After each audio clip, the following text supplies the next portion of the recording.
dipertimbangkan dari beberapa waktu gitu ya, ternyata ini tidak tetap gitu. Jadi perubahan kecepatan dalam aliran turbulen bisa dipertimbangkan sebagai aliran tidak tetap. Tapi ketika kecepatan rata-rata pada titik yang diketahui adalah tetap, maka bisa diasumsikan alirannya itu tetap, tapi tidak seragam gitu ya. Jadi dia alirannya tetap tapi tidak seragam. Maksudnya di beberapa titik yang sama itu kecepatannya tetap sekian, namun di beberapa titik itu kecepatannya berbeda.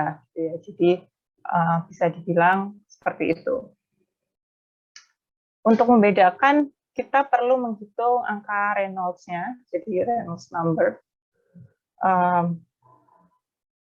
Ini adalah rumus perhitungan angka Reynolds. Jadi 4 kali kecepatan rata-rata dikali jari-jari hidrolik dibagi dengan viskositas kinematis. Jadi kalau angka Reynolds ini dibandingkan gitu ya, jadi semakin besar angka Reynolds-nya itu berarti dia merupakan aliran yang turbulen. Jadi di sini ada range-nya. Kalau kurang dari 2000 itu laminer, lebih dari 4000 itu turbulen. Nah, di antaranya itu transisi gitu ya. Jadi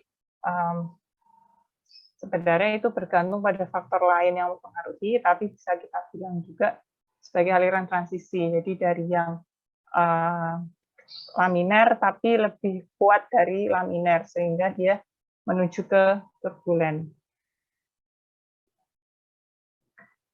Nah, bagaimana dengan aliran kritis, subkritis, dan superkritis? Kalau 3 tipe aliran ini kaitannya dengan angka Froh atau Froh number. Jadi kalau tadi Reynolds number, kalau yang ini adalah Froh number atau dinyatakan dalam angka Froh atau FR.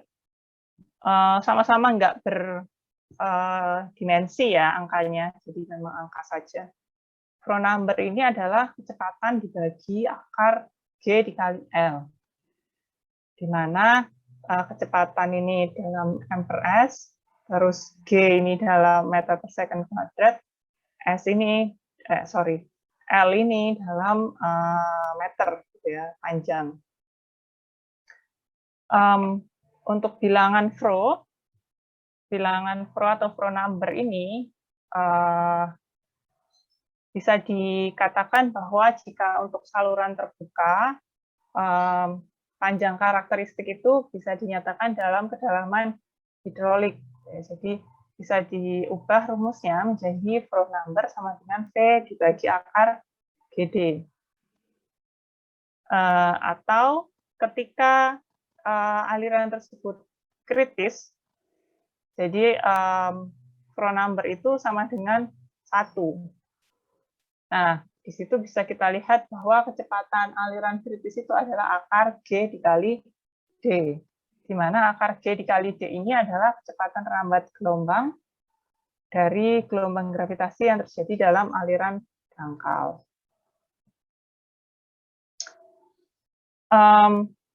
Ketika angka Froh lebih kecil dari 1, itu disebut aliran subkritis.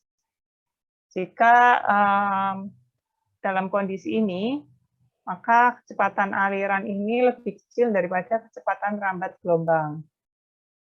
Sehingga ditunjukkan bahwa alirannya itu tenang. Jadi ketika kalian melihat aliran subkritis, itu biasanya alirannya lebih tenang dibandingkan dengan superkritis. Jadi tingkatannya itu adalah subkritis, kritis, dan superkritis. Jadi karena kecepatan alirannya cenderung kecil untuk yang subkritis ini, maka alirannya itu lebih tenang dibandingkan kritis. Sebaliknya, kalau angka Froh-nya lebih dari 1, ini merupakan aliran superkritis. Ini yang dominan itu adalah gaya inersia. Jadi kecepatan alirannya lebih besar daripada kecepatan rambat gelombang, ditandai dengan alirannya yang deras. Jadi kalau kalian lihat di sungai, misalnya di pegunungan, itu ada sungai. Sungainya itu bisa digunakan sebagai tempat arung jeram. Nah, itu biasanya di situ alirannya adalah aliran-aliran super kritis. Gitu. Jadi kalau dia sudah cukup tenang, itu berarti udah masuk subkritis. Tapi ketika dia baru mulai bergejolak, itu bisa dikatakan titik itu sebagai aliran kritis. Tapi ketika sudah mulai mengalir cukup deras, gitu ya, itu bisa dibilang sebagai aliran superkritis. Regime aliran atau regimes of flow ini adalah kombinasi dari efek viskositas dan gravitasi yang menghasilkan salah satu dari 4 regime aliran. Bisa dihasilkan subkritis laminer, superkritis laminer, superkritis turbulen, dan subkritis turbulen. Nah, ini merupakan mix dari angka Reynolds dan angka Froh ya. Jadi kalau subkritis laminer ya berarti bilangan Froh-nya itu subkritis, bilangan Reynolds-nya itu laminer. Jadi seperti itu juga untuk yang tipe-tipe aliran yang lain ya. Kalau superkritis laminer berarti bilangan Froh-nya superkritis, Reynolds number-nya laminer. Untuk superkritis turbulen berarti bilangan Reynolds-nya itu turbulen, superkritisnya itu bilangan Froh-nya. Lalu untuk subkritis turbulen ini berarti subkritisnya bilangan Froh-nya, bilangan Reynolds-nya turbulen. Jadi bisa dikategorikan menjadi 4. Nggak ada yang ini ya, untuk kritis laminer, kritis turbulen itu nggak ada, karena kritis itu cuman ini ya terjadi di satu titik gitu. Jadi ketika kecepatan sama dengan akar G kali D, gitu ya, itu berarti terjadilah aliran kritis. Di aliran kritis itu berarti biasanya perpindahan dari subkritis mau ke superkritis, dia harus melewati kritis dulu. Nah, titik aliran kritis ini, tinggi airnya itu merupakan tinggi air kritis. Nah, itu biasanya yang terjadi di satu waktu set gitu, tiba-tiba kritis, terus nantinya setelah itu dia sudah jadi superkritis. Gitu. Jadi memang yang dikategorikan sebagai jenis-jenis regime of flow atau regime aliran itu ada 4 ini. Belum selesai, masih ada lagi kelanjutannya, tapi ada di file PPT yang berbeda. Gitu. Jadi, enggak, saya buka dulu.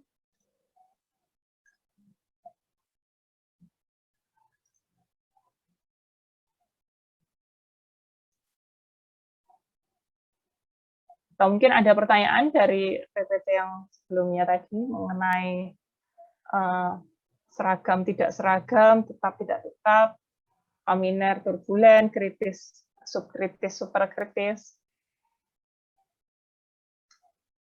Mungkin bisa saya lanjutkan jika belum ada pertanyaan.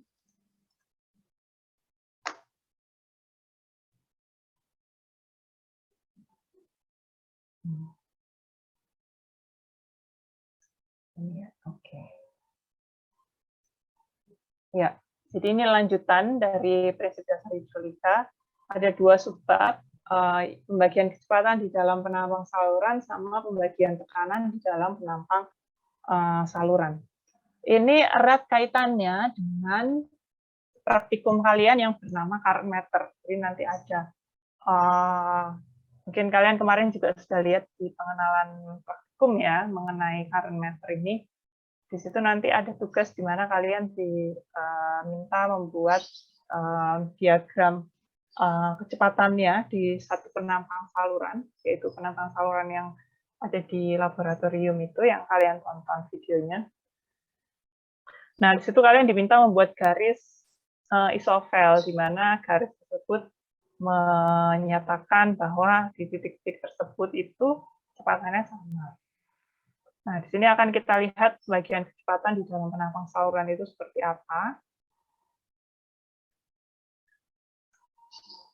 Pembagian kecepatan dan pembagian tekanan.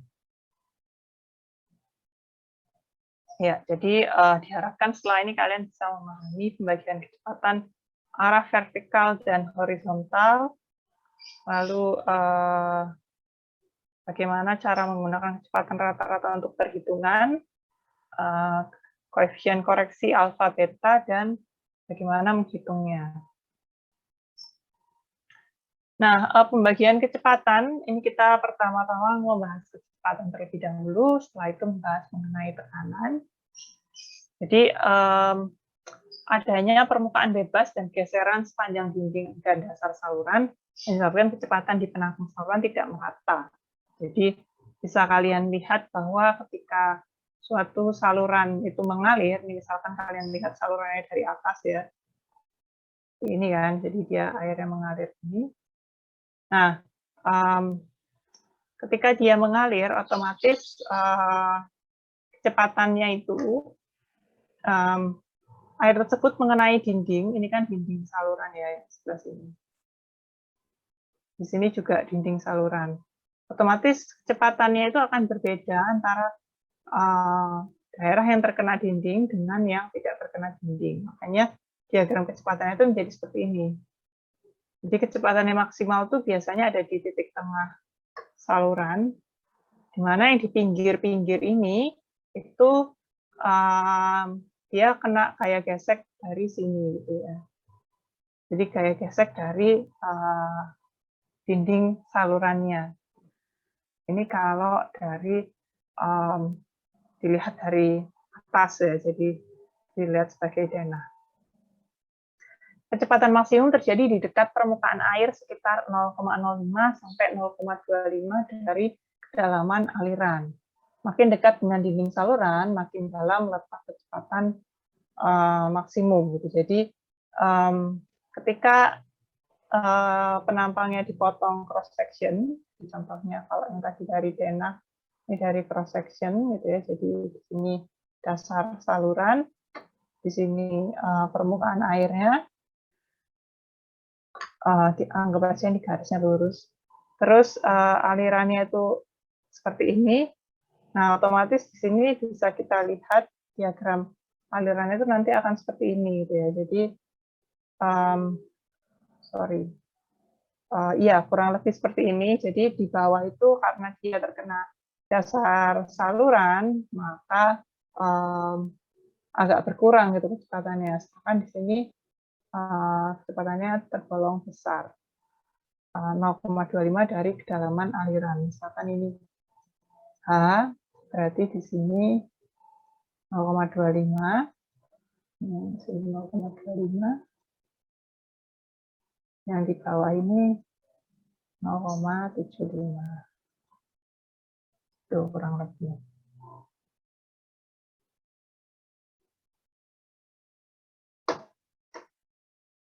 Nah, ini yang tadi saya sampaikan, pola umum pembagian kecepatan di arah vertikal dan horizontal untuk suatu penampang saluran.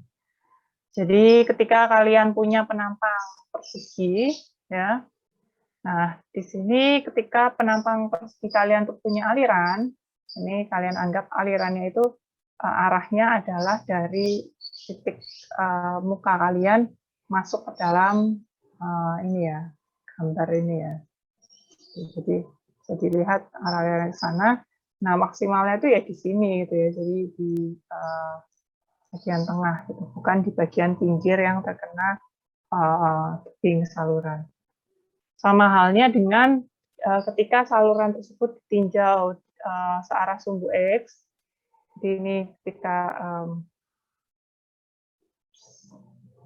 alirannya itu bergerak dari kiri ke kanan ya, alirannya bergerak dari kiri ke kanan, maka bisa dilihat bahwa kecepatan maksimum itu ada di sekitar sini ya, jadi di 0,25 dari permukaan airnya gitu, di sini permukaan airnya. Nah, bagaimana kalau kalian lihat dari bentuk penampangnya? Jadi inilah yang nantinya akan digambarkan ketika kalian mengerjakan praktikum car meter. Itu ada yang namanya isovel.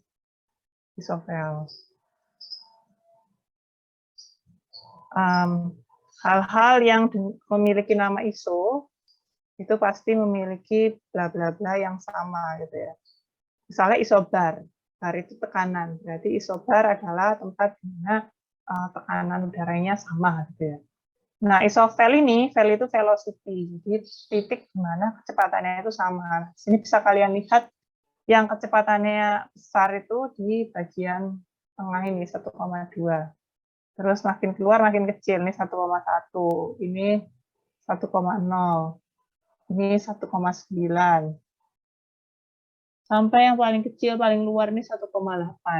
Semakin mendekati dinding salurannya, itu karena adanya gaya gesek yang mengurangi kecepatan itu tadi, maka semakin dekat dengan permukaan saluran, maka kecepatannya akan semakin berkurang. Tuh.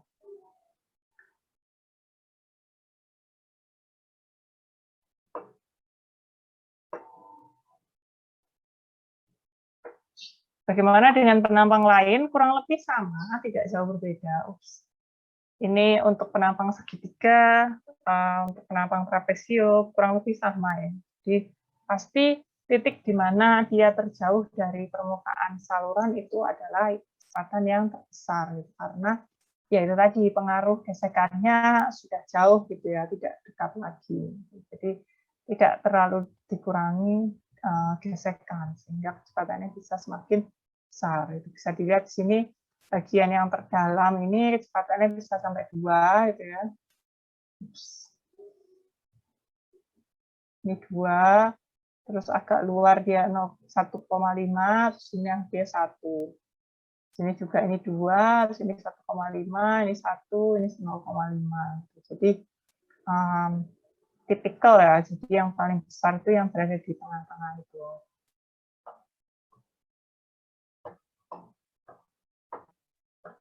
Ini untuk lingkaran, lalu ada juga agak oval gitu ya, penampang dangkal atau karet ini. Terus segi 4 yang sempit, ini biasanya drainase perumahan yang kecil gitu, pakai saluran segi 4 yang kecil supaya hemat space gitu ya.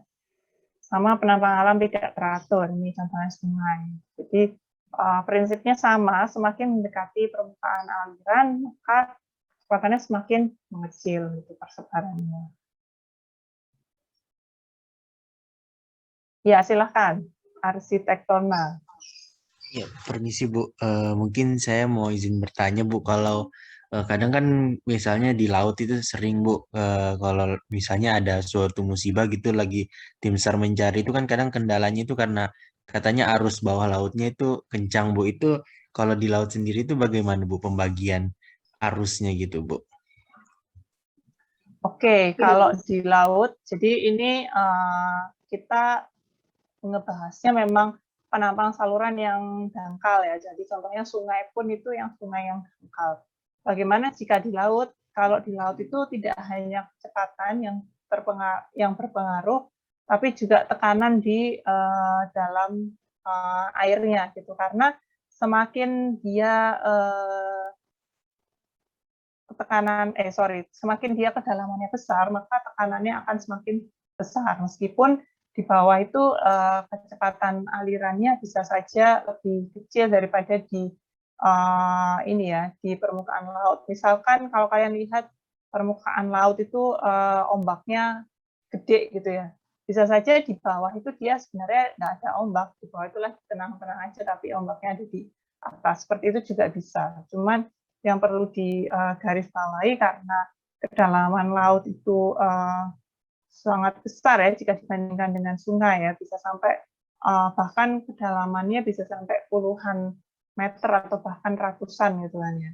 Nah, itu yang perlu diperhitungkan tuh tekanannya juga. Jadi lebih sulit diprediksi dibandingkan dengan penampang saluran yang dangkal. Kalau di laut seperti itu, jadi nggak bisa cuman karena penampang alam gitu ya, tapi bisa dilihat juga bahwa kedalamannya itu besar, bukan yang merupakan kedalaman yang penampang yang dangkal. apakah bisa diterima. Baik Bu, Jadi berarti kalau penampang yang sudah bukan dangkal begitu masih banyak faktor lainnya gitu ya Bu? iya, tidak cuma kecepatan aja. Kalau kecepatan di sini ini adalah tergantung dari besar kecepatan dan gaya geseknya ya. Jadi karena tekanannya itu juga nggak terlalu berbeda jauh, meskipun ya berbeda. Cuman kalau di sini karena kita membahasnya adalah penampangnya dangkal, jadi aspek tekanannya itu tidak terlalu berbeda jauh. Lain halnya dengan penampang yang memiliki kedalaman yang besar, contohnya seperti laut itu aspek tekanannya itu lebih diperhatikan, gitu. Baik Bu, terima kasih Bu sudah sangat menjawab Bu. Baik, terima kasih atas pertanyaannya. Nah, bisa dilihat dari gambar ini, kalau penampang lingkaran itu punya pembagian kecepatan yang lebih teratur sesuai dengan lengkung dinding saluran. Jadi karena kalau tadi kita lihat penampangnya segitiga, penampangnya persegi itu pembagian kecepatannya itu mirip-mirip lingkaran kan. Nah, maka dari itu di penampang lingkaran dia bahkan lebih halus lagi, lebih smooth lagi pembagian kecepatannya. Itu bisa kalian lihat di penampang segitiga dan trapesium itu bahkan bentuknya menyerupai lingkaran. Hanya di sini bisa kita lihat di penampang lingkaran itu semakin teratur ya bentuk perubahan garis-garis kecepatannya. Jadi nanti ketika kalian menggambarkan garis isofel atau garis di mana kecepatan alirannya sama, itu patokannya itu adalah bentuk menyerupai lingkaran ya. Jadi jangan kalian gambarkan misalnya penampang yang di penampang saluran yang di praktikum kalian misalnya persegi ya, trapesium gitu contohnya, trapesium. Terus habis itu ini ada alirannya gitu ya. Terus kalian kan punya depan itu pakai 3 bias gini kan. Terus di sini ada kedalamannya. Nah, di titik-titik ini kan kalian tahu kecepatannya ya. Terus mau kalian gambarkan nih persamaan kecepatannya. Misalkan di titik ini sama titik ini kecepatannya sama gitu. Di titik ini sama titik sini misalnya. Nah, ini kalian gambarkan aja lingkaran kayak gini. Karena patokannya itu ya lingkaran itu tadi. Terus misalnya di sini ternyata kecepatannya sama kayak di sini nih. Sama kayak di sini juga. Oh ya bisa. Berarti kalian gambarkan aja yang menyerupai lingkaran kayak gini. Contohnya kayak gitu misalnya gitu ya. Jadi apapun bentuk penampangnya biasanya garis-garis kecepatan aliran ini membentuk radius yang menyerupai lingkaran. Tuh.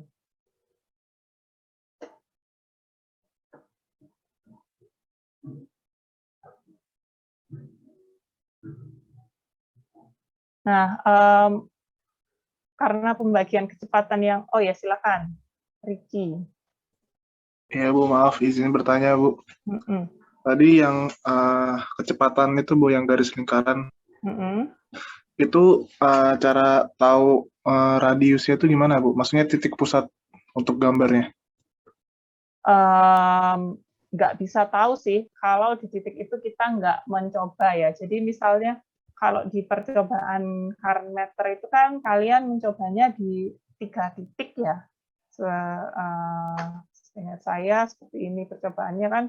Jadi ada saluran trapesium gitu, terus kalian nyoba di pias 1, pias 2, pias 3 gitu kan. Nah, di sini kalian punya datanya di kedalaman ini 3 kedalaman, di sini juga 3 kedalaman, di sini juga 3 kedalaman.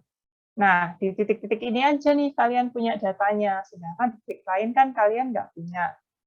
Di situ kalian belum tentu bisa bikin radius kayak gini, cuman nantinya berdasarkan apa yang sudah ada di sini gitu ya. Jadi kalau penampangnya berbentuk tidak lingkaran pun bentuknya akan menyerupai radius seperti itu. Nah, nanti bisa kalian lihat misalnya di tengah-tengah sini itu angkanya 2 gitu ya, terus habis itu ternyata di bawahnya itu bukan 2 gitu, jadi nggak bisa ditarik garis melingkar gini.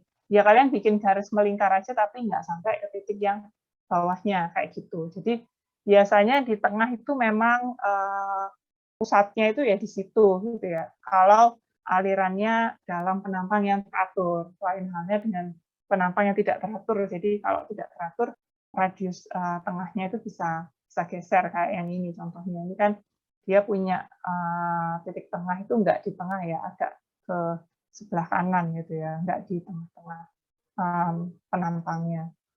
Kayak gitu sih. Jadi untuk radius titik tengahnya itu sebenarnya kalau tidak mengambil sampel di titik tengah, kita nggak bisa tahu di sebelah mana. Cuman acuannya kalau penampangnya itu teraturan, ya biasanya memang di titik tengah itu adalah ini ya titik di mana kecepatannya itu terbesar. Karena itu tadi dia paling jauh dari permukaan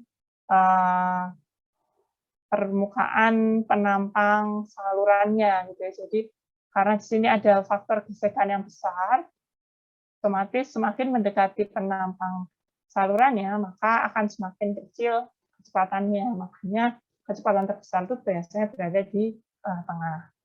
Jika penampangnya itu penampang beraturan. Kayak gitu sih. Baik, Bu. Terima kasih, Bu. Ya, sama-sama. Nah, karena pembagian kecepatan yang tidak merata ini, maka kecepatan di setiap garis arus ini tidak sama. Makanya kita bisa membuat isofel yang bentuknya itu memang cenderung tidak beraturan, kayak gitu ya. Dengan demikian, apabila kita menggunakan hukum Bernoulli, hukum energi, hukum momentum, maka kita butuh adanya harga kecepatan rata-rata, gitu, karena adanya ketidaksamaan kecepatan di masing-masing titik dalam satu penampang saluran. Makanya nanti juga di percobaan Karen-Meter itu kalian diminta menghitung V rata-ratanya ya, berdasarkan V yang kalian dapat di masing-masing ketinggian. Jadi di situ kalian dapat kecepatan V ketika kedalaman 0,2, terus habis itu ada V kedalaman 0,6, sama V kedalaman 0,8. Nah, nanti kalau untuk rata-rata itu dicari jadi V rata-rata untuk si percobaan tersebut di dalam satu penampang saluran, gitu. Nah, karena kecepatan rata-rata ini juga tidak sama dengan kecepatan di tiap-tiap garis arus, maka perlu ada koreksi dari kecepatan rata-rata. Ini adanya koefisien alfa. Ini adalah koefisien koreksi. Bisa disebut juga sebagai koefisien energi atau koefisien Coriolis, di mana ini akan mengakibatkan tinggi kecepatan menjadi alfa dikali V rata-rata kuadrat dibagi 2G. Selain itu, ada juga yang namanya momentum. Jadi, besarnya momentum tiap satuan persatuan waktu ini juga harus dikoreksi menjadi dengan koefisien beta, di mana pembagian kecepatan di penampang vertikal di arah arus ini akan menjadi beta kali rho kali G kali Q dikali V per G. Gitu.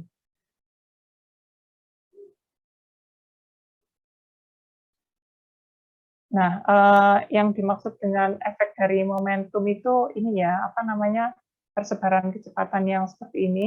Jadi di sini ada diagram kecepatan untuk dinding licin dan dinding kasar.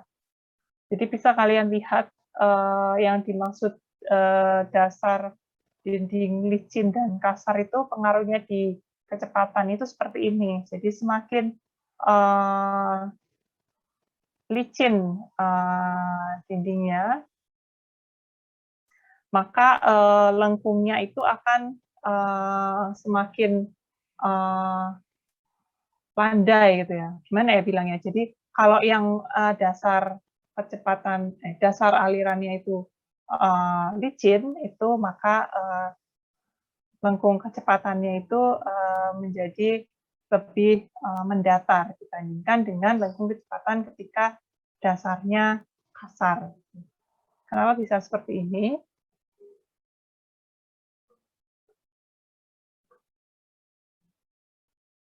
Jadi kalau yang normal itu bentuknya seperti ini ya. Jadi semakin ke atas dia akan semakin besar, semakin mendekati dasar dia akan semakin mengecil.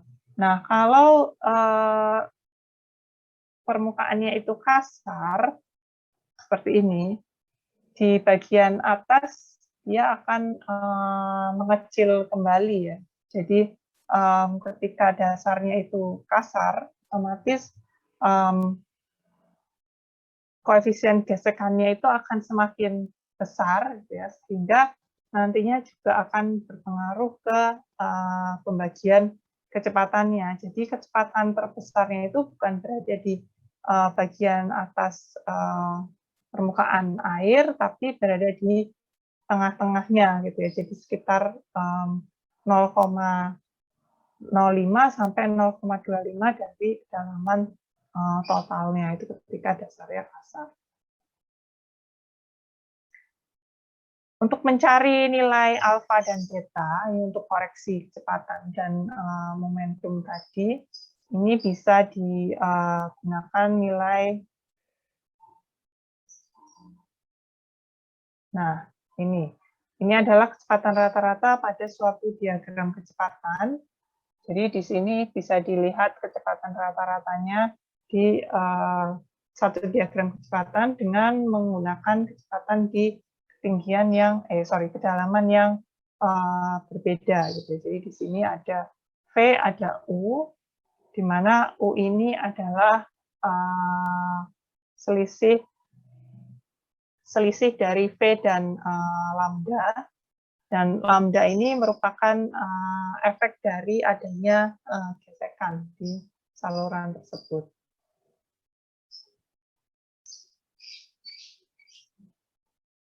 Nah, dengan asumsi tersebut dapat diturunkan persamaan untuk mencari alfa dan beta.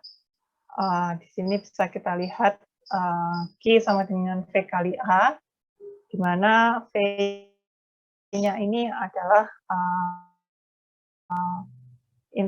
V kali A ini adalah integral dari kecepatan terhadap perubahan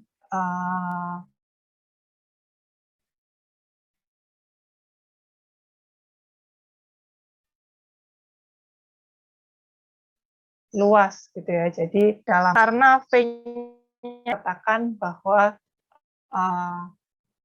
Q ini sama dengan V kali A. Karena kalau kita cari kecepatan rata-rata itu berarti V-nya bisa dikatakan konstan dengan nilai kecepatan rata-rata tersebut. Ya. Jadi kalau kita tinjau V di masing-masing titik itu berbeda, tapi ketika kita menggunakan V rata-rata, maka dapat diasumsikan kecepatannya konstan di setiap titik. Lalu ini penurunan rumusnya, jadi dari persamaan tersebut bisa kita lihat bahwa V kali A sama dengan V kali A ditambah integral lambda kali dA. Nah, di sini terlihat bahwa lambda kali dA itu sama dengan 0. Selanjutnya dapat diuraikan integral U kuadrat kali dA, didapatkan seperti ini penjabarannya. Lalu setelah itu digabungkan, disederhanakan dengan dibagi V kuadrat kali A di masing-masing sisi ya, jadi di kanan dan di kiri. Jadi muncullah angka 1 di sini. Setelah itu dapat kita temukan bahwa ini merupakan koefisien momentum atau beta. Nah, beta ini adalah 1 ditambah integral delta kuadrat kali dA dibagi V kuadrat kali A. Nah, karena delta kuadrat selalu positif, maka harga beta itu selalu lebih besar daripada 1. Sehingga bisa kita gunakan persamaan ini. Lalu kita jabarkan integral U pangkat 3 kali dA.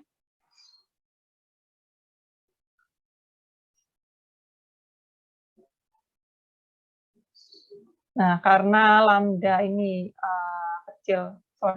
karena delta ini kecil sekali dan dipangkatkan 3 menjadi sangat kecil, maka bisa diabaikan. Sehingga dicoret, didapatkan dibagi V pangkat 3 kali A untuk mengeluarkan angka 1 ya. Lalu didapatkan 1 ditambah 3 integral delta kuadrat dA dibagi V kuadrat kali A.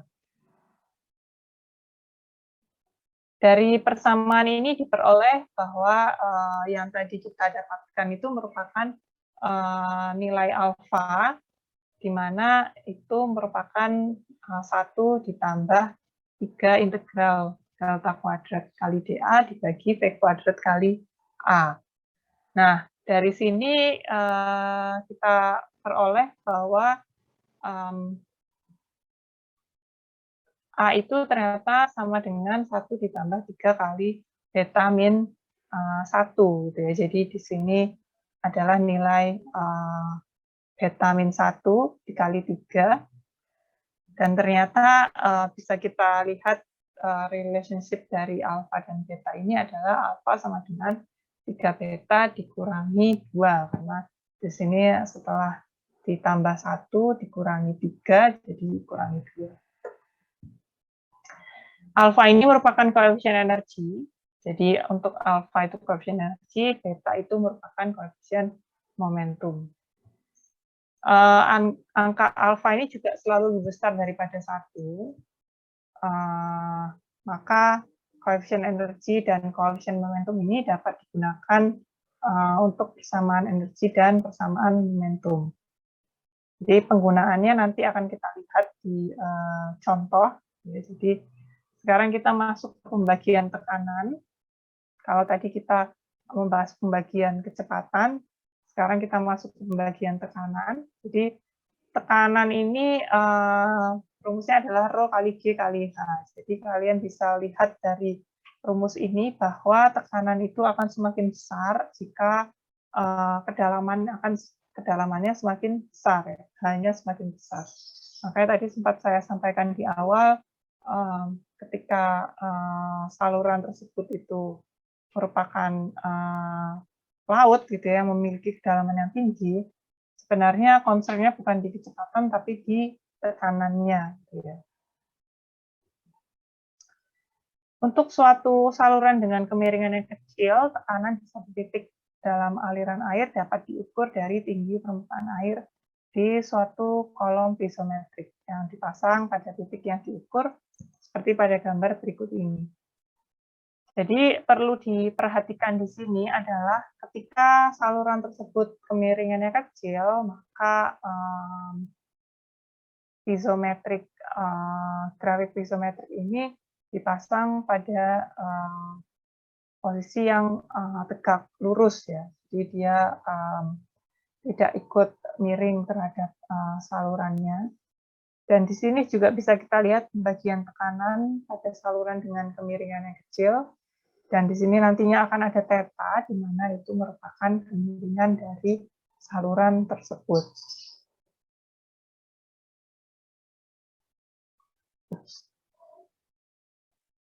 Nah, apabila piezometrik ini dipasang, maka air di kolom naik sampai ke garis hidrolik yang berhimpit dengan permukaan air. Makanya tekanan di setiap titik ini akan berbanding lurus dengan kedalaman titik tersebut. Jadi semakin besar semakin besar kedalamannya, maka semakin besar tekanannya karena bentuknya yang berupa segitiga ini tadi. Diagram pembagian tekanan disebut pembagian tekanan hidrostatis atau hidrostatik, di mana pada kondisi aliran garis-garis arusnya lurus dan paralel serta mempunyai kemiringan yang kecil. Nah, kalau kemiringannya diperbesar, maka kemiringan ini akan punya dampak pada pembagian tekanan. Nah, di sini bisa kita lihat bedanya sama saluran yang tadi ya. Saluran tadi miring tapi miringnya kecil. Kalau yang ini kita lihat saluran yang cukup miringnya besar, ya, kemiringannya besar. Bisa kita lihat pembagian tekanannya itu akan mengikuti saluran tersebut, kemiringan saluran tersebut. Jadi di sini ada faktor tetanya, gitu ya. Jadi D sama dengan Y D dikali cos theta, di mana theta ini merupakan kemiringannya ya, mungkin ada yang kelihatan tetanya di sini. Jadi kemiringan dari saluran prismatis lurus ini.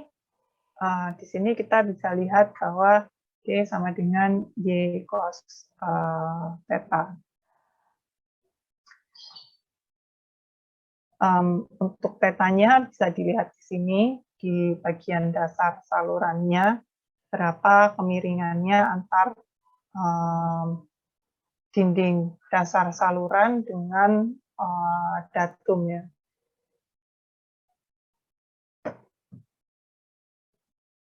Untuk nilai, ya silakan. Saya mau tanya, untuk kemiringan yang sebelumnya itu sampai kemiringan berapa itu kita bisa gunakan pengukurnya tegak lurus, terus sampai dari mulai kemiringan berapa kita harus mengikuti kemiringan dari salurannya, Bu? Makasih. Biasanya disampaikan ini ya dengan kemiringan besar atau dengan kemiringan dengan kemiringan kecil gitu. Jadi untuk kemiringannya sendiri, saya juga nggak ingat berapa. Cuman di sini bagian saluran dengan kemiringan kecil ini biasanya kemiringannya kurang dari 0,0002. Kalau lebih dari itu atau biasanya di state bahwa kemiringannya adalah kemiringan besar, itu harus menggunakan nilai cos theta ini tadi. Jadi diperhitungkan memang ketika kemiringannya besar.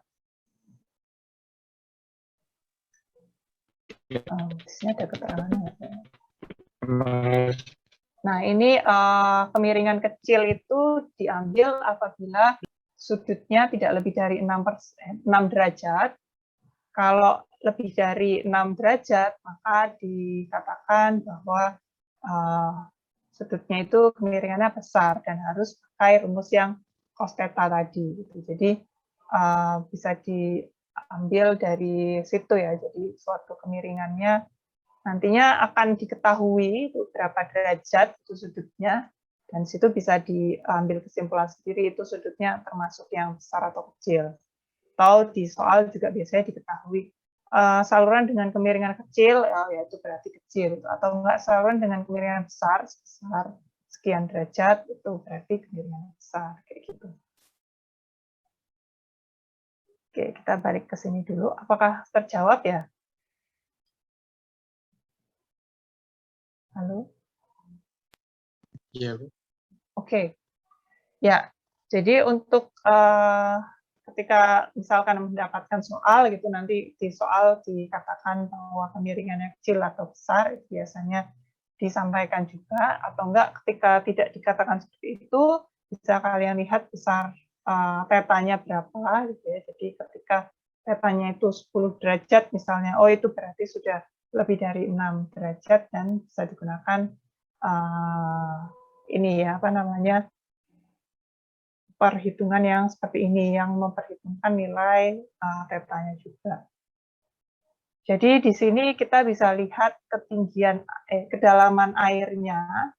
Kedalaman airnya sesuai dengan kemiringan itu, kedalaman airnya kan D.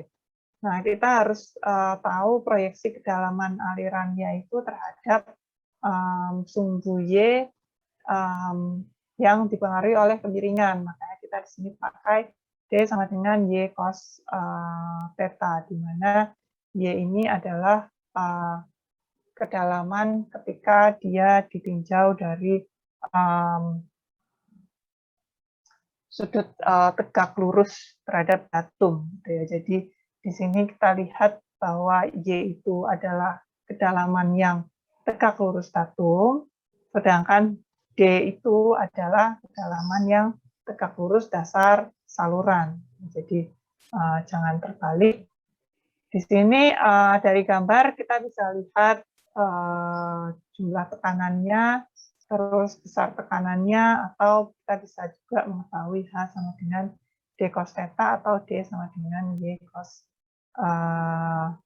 di mana D itu sama dengan Y cos theta. Jadi di sini yang menjadi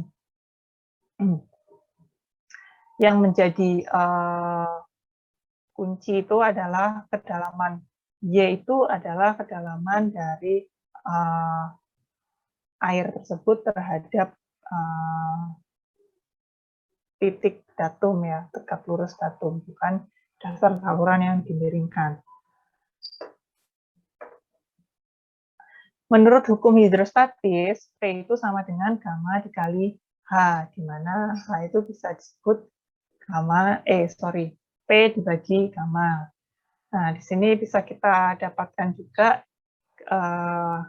ketika P itu sama dengan gamma kali Y cos kuadrat theta, karena tadi ini ya, H sama dengan D cos theta dan D itu Y cos theta, maka kita bisa lihat bahwa H sama dengan Y cos kuadrat theta. Kedalaman air diukur dari permukaan air tegak lurus arah aliran. Nah, dari gambar dan dari perhitungan sebelumnya, maka kita bisa tentukan tinggi tekanan pada setiap kedalaman vertikal sama dengan kedalaman vertikal dikali faktor koreksi sebesar cos kuadrat theta. Maka apabila sudut kemiringannya kecil, maka faktor koreksinya akan mendekati 1. Makanya tadi ketika salurannya kecil itu tidak perlu faktor koreksi, gitu, bisa langsung dipakai aja kedalaman alirannya, tidak perlu dikoreksikan.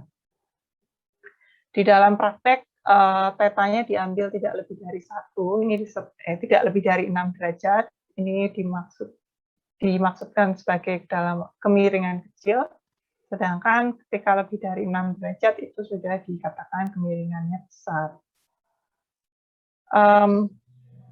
Suatu kemiringan sekitar 1%, 1/10, dengan alasan bahwa faktor koreksi cenderung menurun dengan jumlah kurang dari 1% sampai sudut theta mendekati 6 derajat. Makanya dia diambil 6 derajat karena pada saat itulah faktor koreksinya masih sama dengan mendekati 1.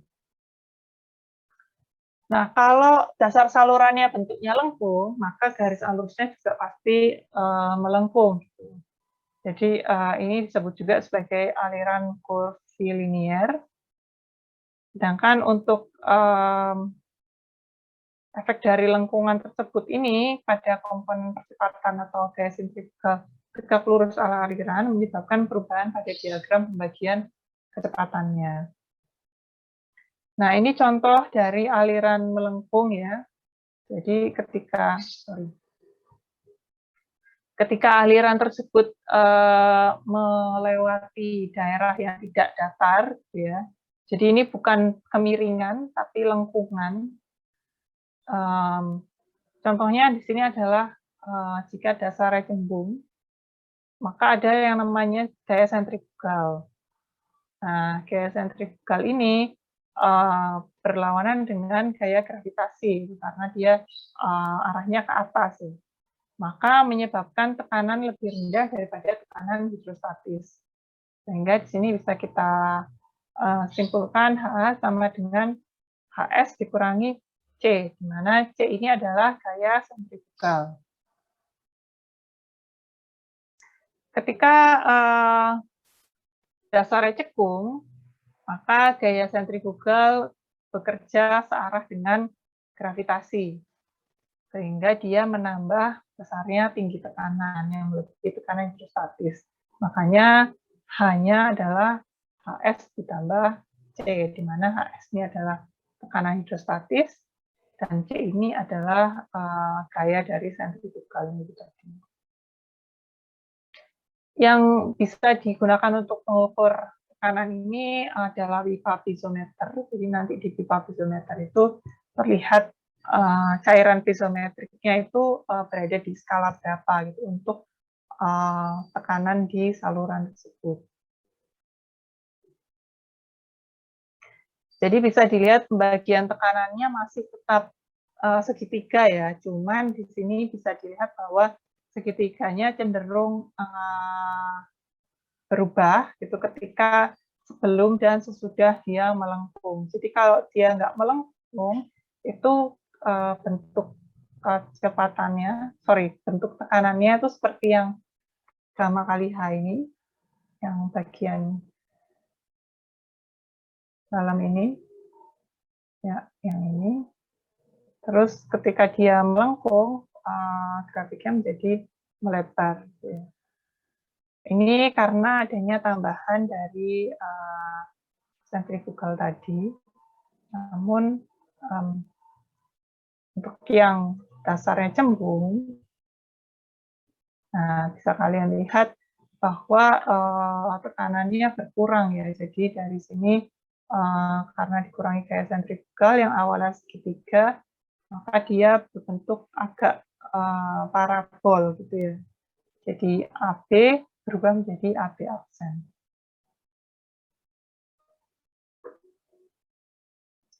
Nah, untuk mencari nilai C-nya, ini dapat dicari dengan menggunakan hukum Newton, di mana C ini merupakan koreksi tinggi energi. Nah, koreksi tinggi energi ini sama dengan rho dibagi gamma, atau dV kuadrat dibagi G kali R, di mana D ini adalah kedalaman aliran. Jadi nantinya bisa dilihat bahwa semakin besar kedalaman aliran, maka koreksi tinggi energinya akan semakin besar. Nah, untuk materi dasar hidrolik, prinsip dasar hidrolika sudah habis ya. Jadi di sini yang bisa kita rangkum, kecepatan aliran di setiap tempat di penampang aliran itu tidak sama. Jadi membentuk suatu pola tertentu di mana kecepatannya 0 pada dasar dan dinding, dan kecepatan maksimum pada permukaan air. Ini kalian ingat-ingat lagi kurvanya bentuknya seperti ini ya. Jadi ini ketika ini ada dasar, ini ada permukaan air, ini ada dasar saluran, terus alirannya dari sini. Bisa kalian lihat kecepatan alirannya akan 0 di sini, terus dia besar di sini.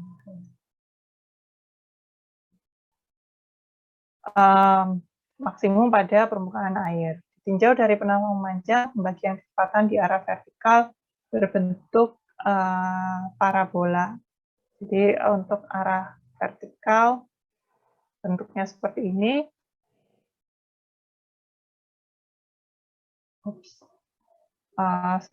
Ketika dilihat dari tampak atas, bentuknya akan seperti ini. Jadi jika alirannya mengalir dari sini ke sini, kecepatannya akan di tengah yang terbesar dan akan mendekati 0 di bagian pinggirnya.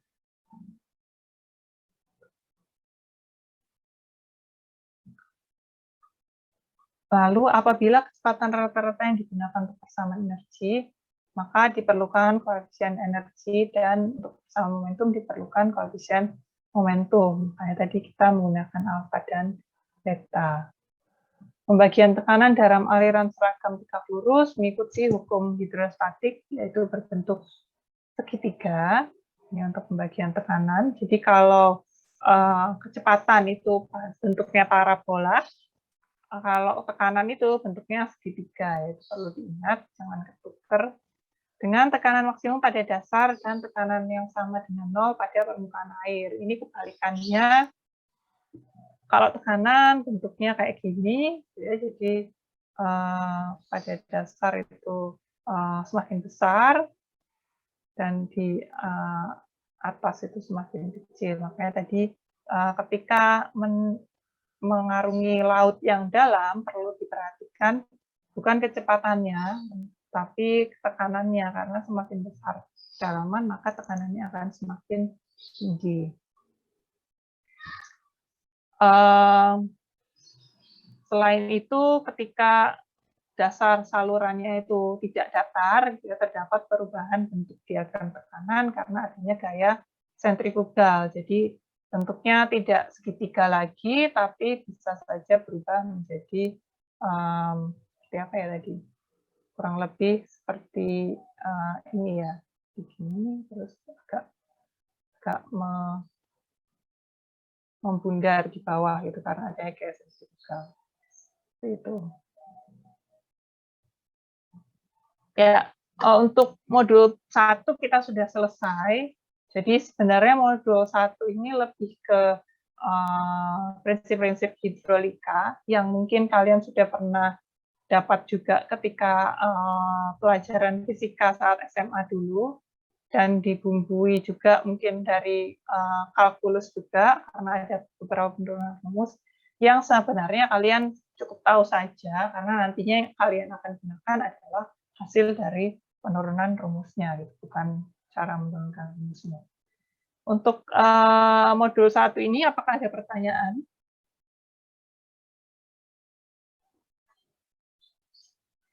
Jadi yang perlu diperhatikan itu sebenarnya ini ya, mengukur properti dimensi saluran gitu. Contohnya ketika mengukur radius hidrolik R gitu, atau enggak ketika mengukur luas penampang permukaan.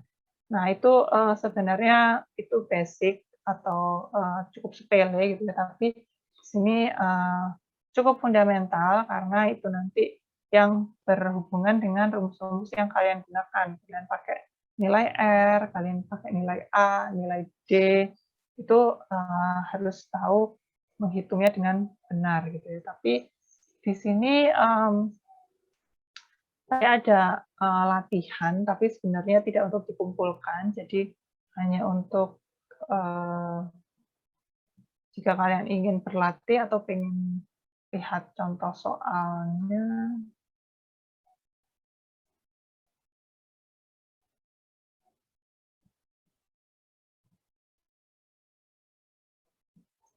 Jadi ini contoh latihan soal modul 1 terkait dengan geometri aliran. Jadi di sini ada beberapa saluran ya, trapesium, persegi 4, segitiga, lingkaran. Nah, ini ada beberapa soal yang bisa mungkin kalian jadikan materi untuk berlatih gitu ya, mengenai penampang geometri saluran. Jadi di sini juga ada mengenai sifat dan tipe aliran, bentukan tipe alirannya, apakah itu merupakan aliran laminer, turbulen, transisi, atau merupakan kritis, subkritis, atau superkritis. Di sini juga bisa kalian coba kerjakan. Ini ada kumpulan rumus, jadi dari beberapa penampang yang berbeda, kalian bisa tentukan luas, keliling basah, jari-jari hidrolis, lebar puncak, kedalaman hidrolis, dan faktor penampangnya dengan rumus-rumus ini. Ini cukup bermanfaat ketika kalian butuh ini ya, menghitung, namun butuh membandingkan antara penampang yang berbeda-beda. Ini di sini merupakan lembar rumus yang praktis. Baik, apakah ada pertanyaan mengenai prinsip dasar hidrolika ini? Jadi yang perlu diperhatikan mungkin yang itu tadi ya, karena akan ada juga di praktikum, jadi bagaimana menentukan aliran tersebut laminer, turbulen, transisi, terus kritis, subkritis, superkritis, lalu menggambar kecepatan aliran di titik-titik tertentu gitu ya, menggambar isofel di mana titik tersebut punya kecepatan aliran yang sama, itu perlu diperhatikan dari modul 1 itu. Baik, untuk materinya tentu saja akan saya share di MyTS Classroom setelah kelas ini selesai. Dan untuk pertemuan selanjutnya kita akan membahas mengenai prinsip energi dan momentum. Jadi mungkin lebih membahas mengenai energi potensial, lalu energi gravitasi, gitu ya. Jadi untuk prinsip energi dan momentum ini akan kita bahas minggu depan. Pertemuan selanjutnya di hari Rabu. Untuk praktikumnya di sini apakah ada yang sudah mulai mengolah datanya? Belum dapat data ya dari asisten ya, belum bagian asisten ya. Jadi di sini kalau dari ketua kelasnya kemarin sudah mengumpulkan saya pembagian kelompoknya, sudah saya sampaikan juga ke Pak Mahendra, jadi mungkin sekarang sedang diproses pembagian asistennya. Nah, nanti setelah kalian mendapatkan asisten, di situ akan diberi data ya dari asistennya, lalu dari data itu bisa kalian olah sesuai dengan apa yang ada di video gitu yang kalian tonton. Gitu ya. Jadi dari data yang kalian dapatkan itu, karena ini percobaan online, datanya kalian sudah dapatkan. Sedangkan jika percobaannya itu offline, datanya harus kalian ambil sendiri gitu ya di lapangan. Jadi kalian mengukur sendiri di laboratorium. Ya, mungkin itu saja dari saya. Jika tidak ada pertanyaan lagi, kurang lebihnya mohon maaf. Terima kasih atas partisipasinya di kelas hidrolika ini.